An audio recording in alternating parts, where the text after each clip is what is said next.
Welcome to the Real Estate Wealth Podcast, the show about how you can build wealth by investing in real estate. I'm your host, Aloe, founder and CEO of CALCAP Advisors. I'll dive deep into multifamily investing in today's current market. I'll also help you acquire the knowledge and tools necessary to generate passive income for life through discussions with friends and experts in the industry.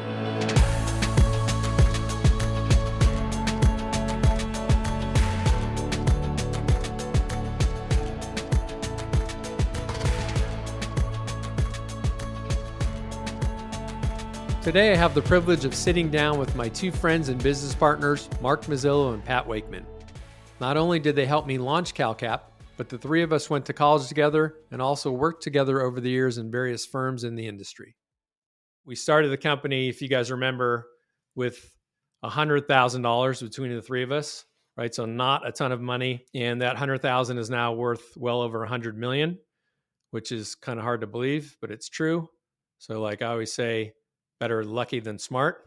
But I do think there were some smarts along the way, and definitely doesn't hurt to get a little lucky as well, because we have absolutely had the wind at our backs for the last 14 years in terms of the real estate market. I think we all reach a certain point in our lives and our careers where you've achieved a certain level of success and knowledge, and there's nothing more rewarding than kind of giving that back, right? So I see this podcast as a vehicle for sharing that knowledge and trying to help other people. Since the podcast is about building wealth in real estate, I thought it would be appropriate for this first episode to tell our story and the story of CALCAP. Mark and Pat, thank you for joining me on the first episode of the Real Estate Wealth Podcast today. Thank you for having us. Yeah, so glad to be here.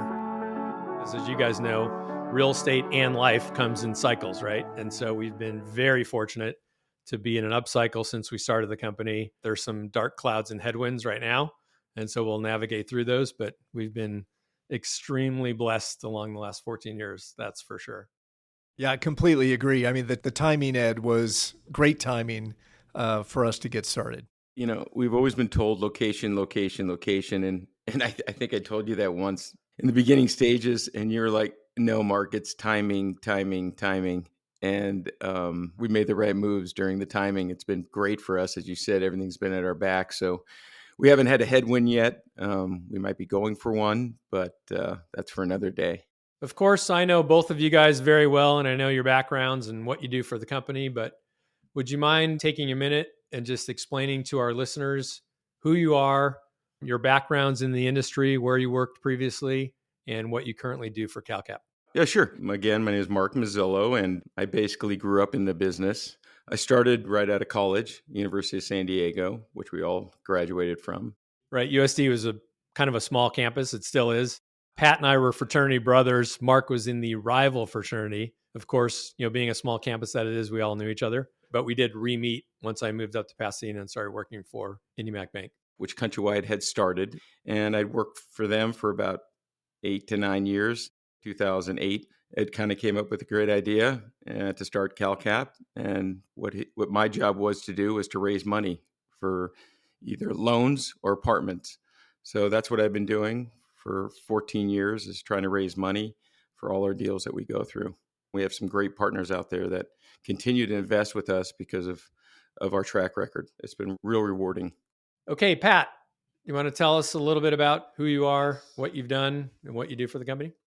Yeah, glad to. So like we've mentioned, we all graduated University of San Diego, and I started my real estate career at CBRE shortly after graduation. And, you know, I was a commercial industrial broker at CBRE. I wasn't involved in apartments. And then I started my own company called Landmark Realty Group, was doing brokerage and syndication for my own company when Ed called me in 2008 and said, I think there's an opportunity, a generational opportunity, and I think we need to formalize what we've done informally in the past and make it a company.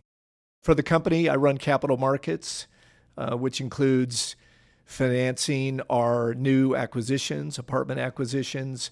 I'll work on refinancing our existing portfolio. And then I work on dispositions when a property is ready to sell, I'll work on selling that asset and getting it sold on the marketplace. As I alluded to earlier, we each worked together. At least I worked with Pat initially out of college, and then I worked with Mark later at the bank.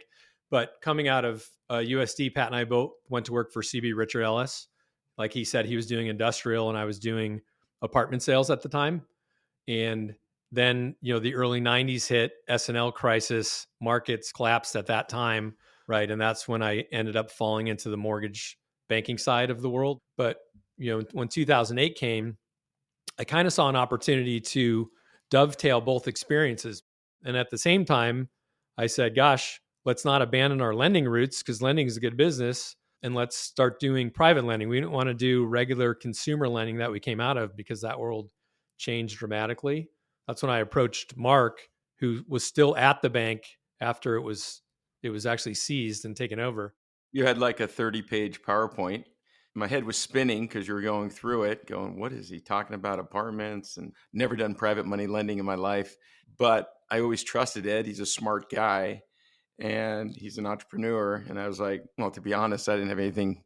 I didn't have anything on the side waiting for me. But yeah, it was a great meeting and he got me excited about it. And everything he said in his PowerPoint, we basically did. We followed it to a T. And that's where we are today. Yeah, I agree. That was a very fortuitous meeting. And it was funny because I remember talking to you about it and you said, I don't know anything about hard money lending. I've never done that. And I looked at you and said, I don't know anything about it either, but we'll figure it out. Right? Yep, exactly. We'll figure it out. And that's what we did. I want to shift gears here for a minute and paint a picture for our listeners about what life looked like in the 2000s for people in the real estate industry. Because there was no question, especially Mark, you and I, we were in the eye of that storm. The great financial crisis started and caused really by the subprime lending industry. So you and I were at the heart of that story. Yeah.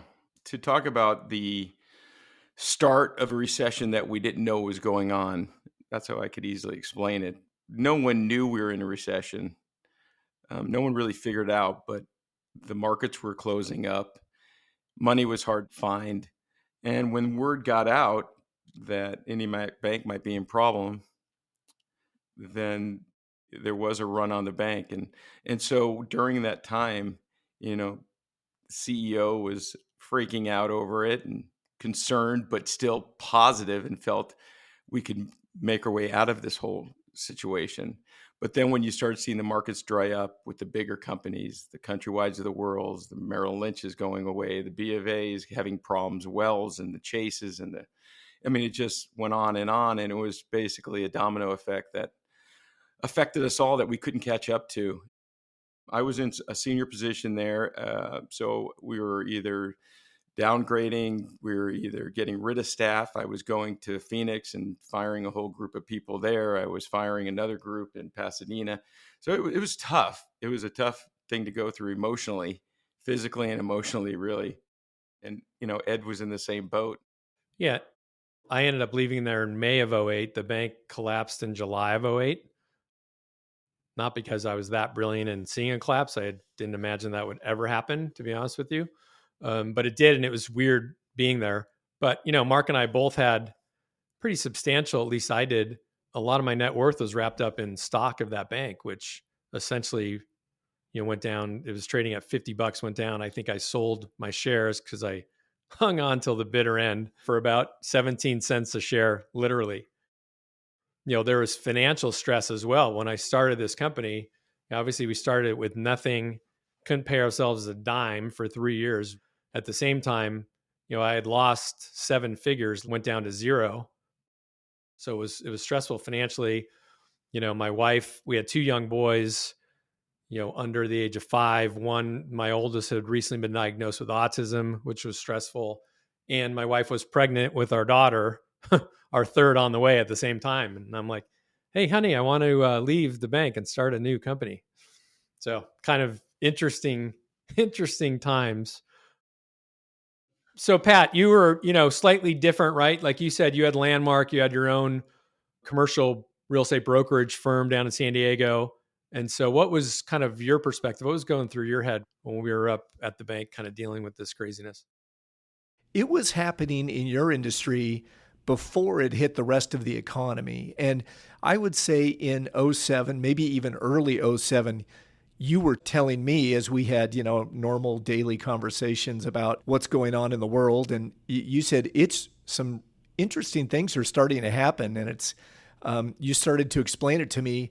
Being on the commercial side, I didn't really see it from my vantage point that early. And, commercial properties, whether it's a residential, apartment building, industrial, office, retail, whatever it is. And you and I syndicated, a whole bunch of deals before CalCap was started.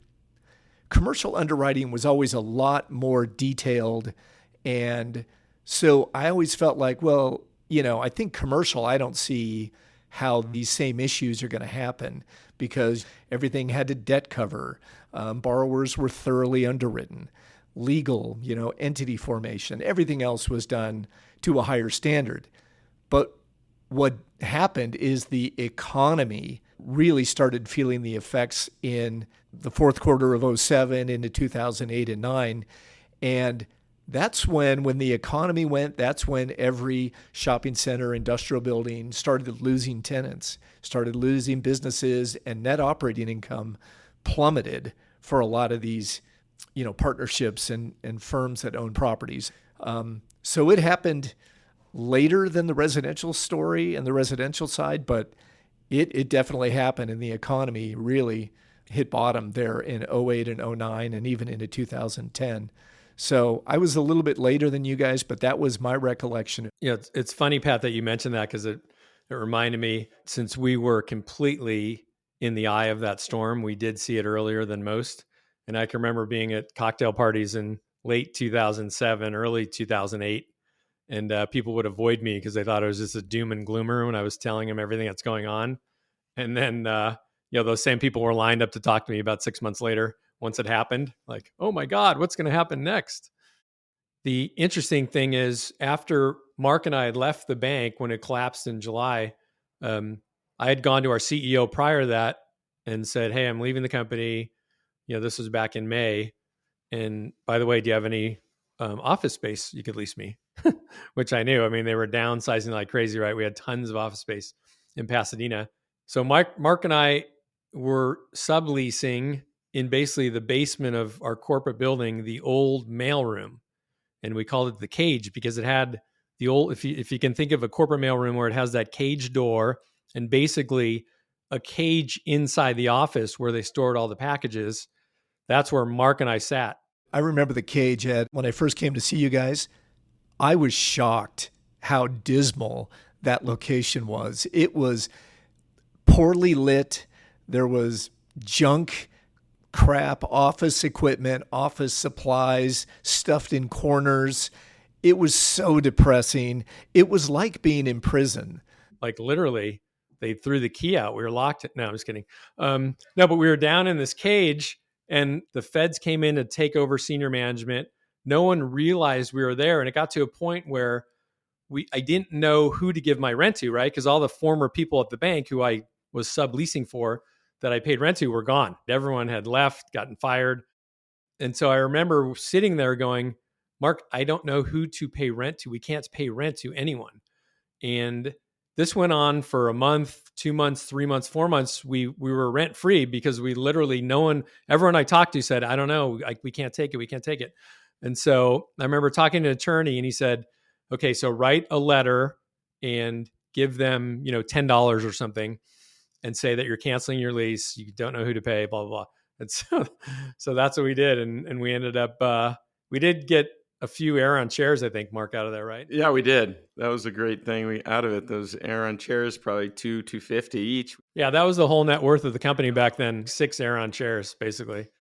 I remember being in the cage the first time the copier ran out of paper.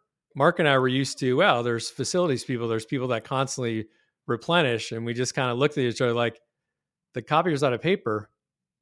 I guess someone has to go to Staples. I don't know what. Oh, before that though, Ed, we couldn't qualify for a copier.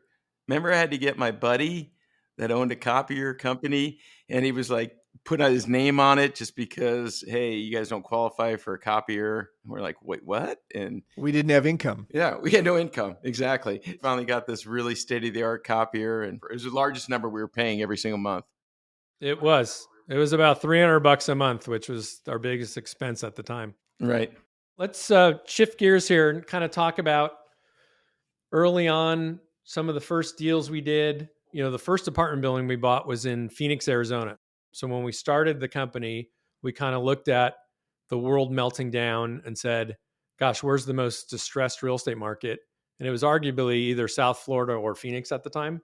And so since Florida was too far and we can get to Phoenix on a Southwest flight, we said, hey, let's go to Phoenix.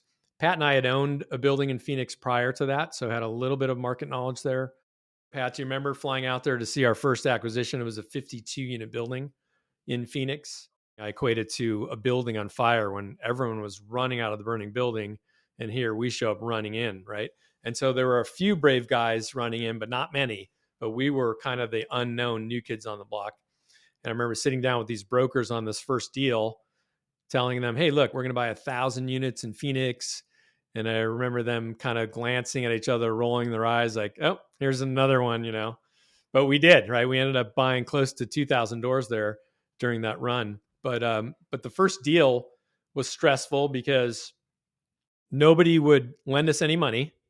Even hard money guys said no.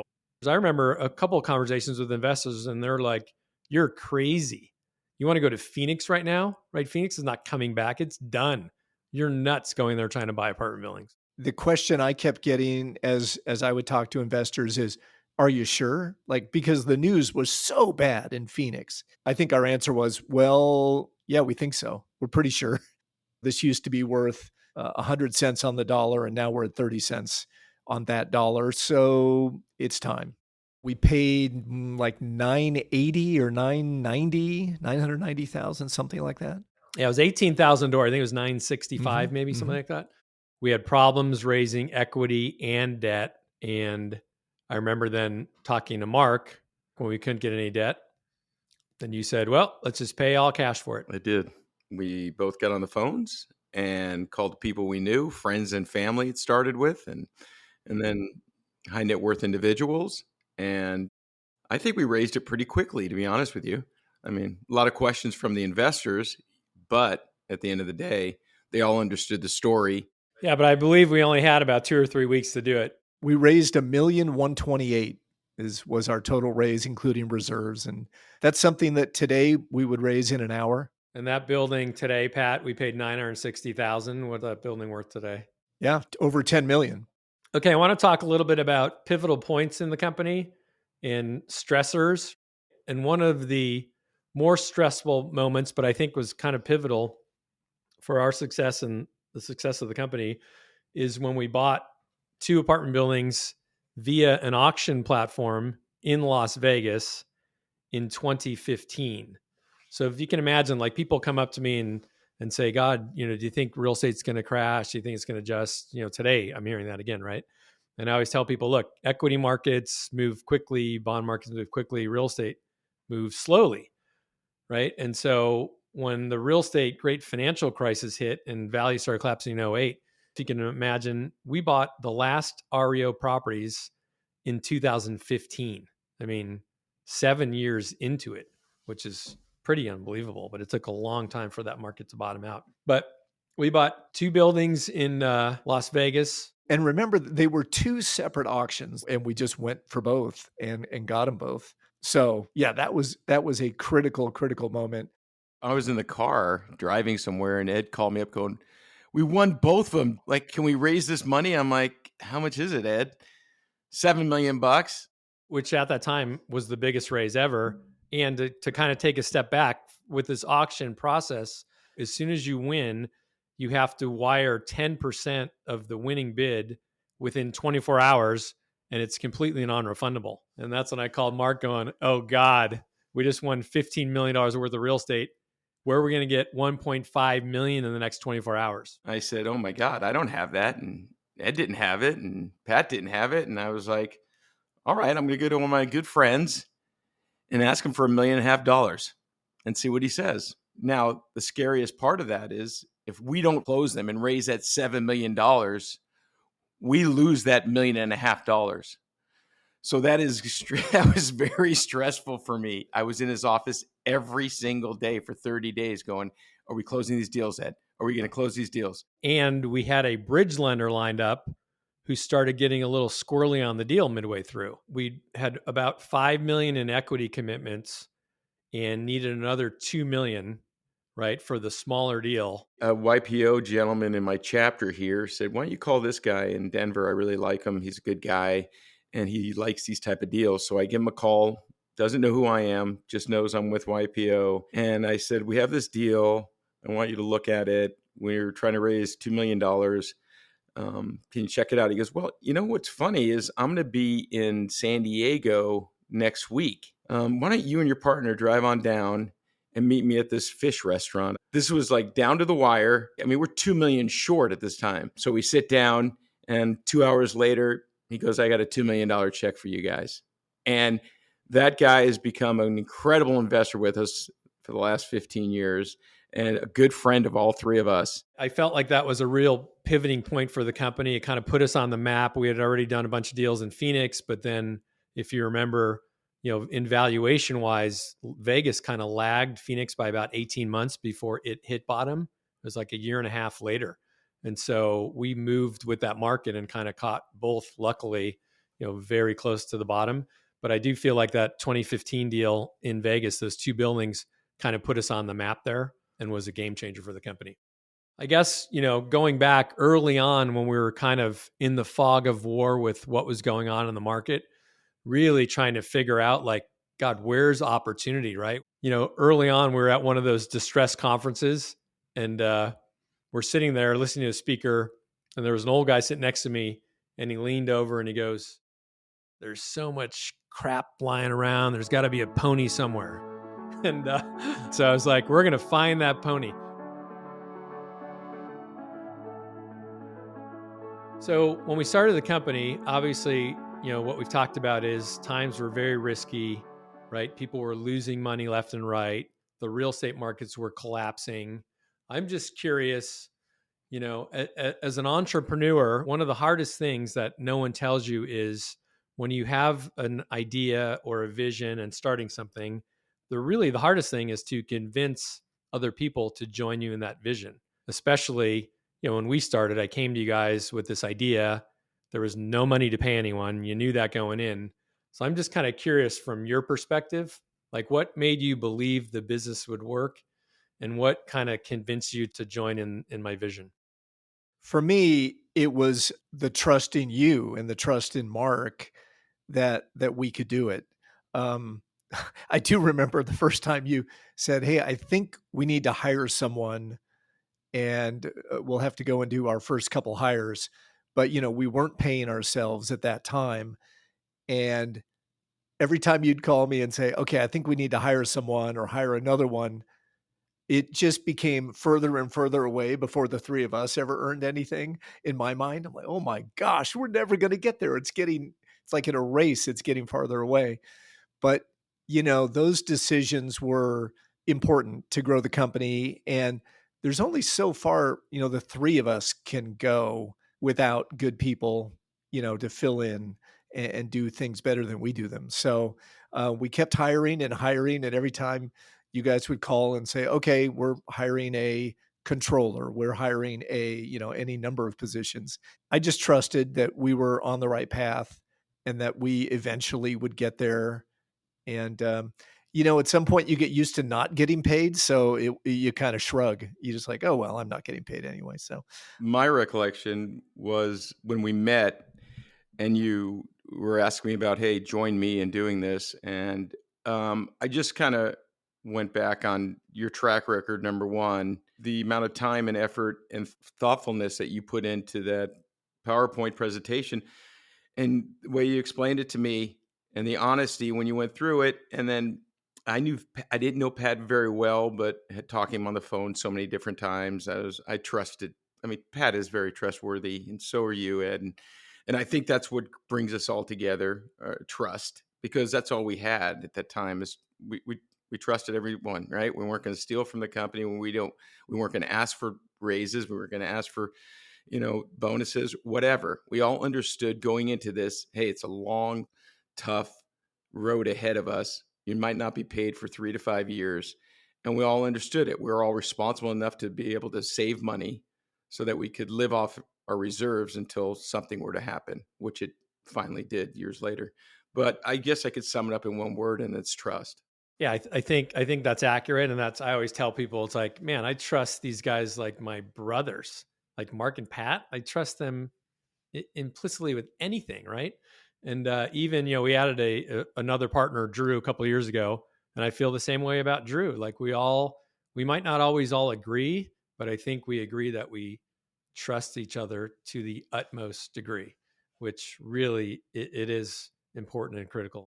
So guys, after kind of reminiscing and hearing these stories and memories of CalCap and how it came about, is there anything you'd change about the CalCap story? Pat, I'll start with you. Well, about the CalCap story, no, but it's pretty easy to look back deal by deal and think, oh, we missed that deal. We missed several deals by almost nothing, 20, 50,000 that maybe we should have made, but for some reason we didn't. So deal by deal, I can come up with a dozen regrets in Phoenix, Las Vegas, Dallas, Albuquerque.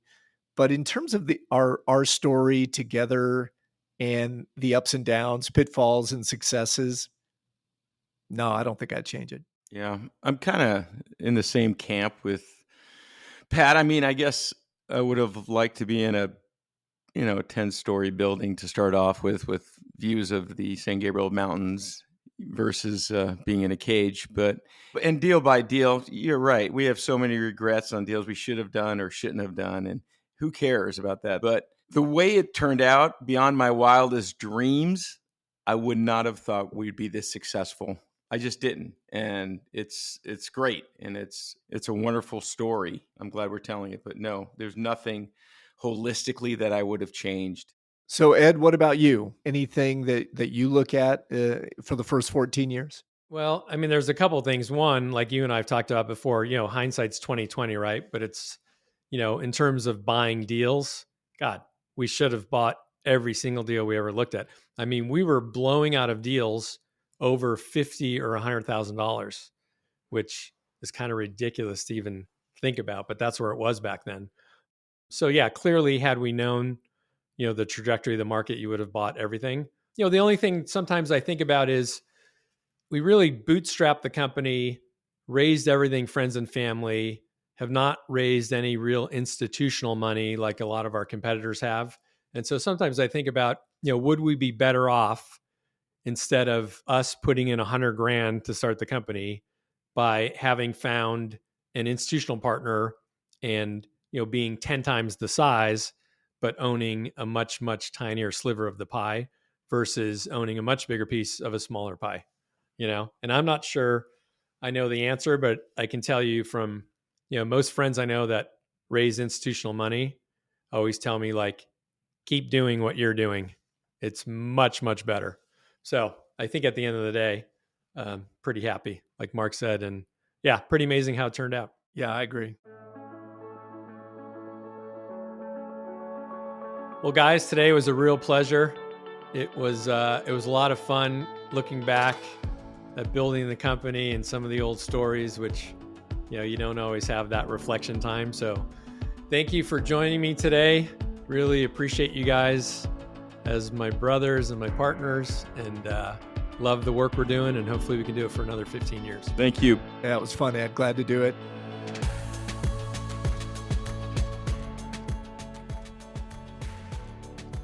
It's hard for me to believe 14 years ago, we started this company from nothing with nothing.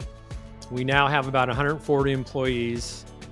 We have 4 companies, which we call the 4 pillars of CalCap, which is CalCap Asset Management, CalCap Lending, CalCap Properties, and the last company we started, CalCap Strategic Opportunities, which does preferred equity investments.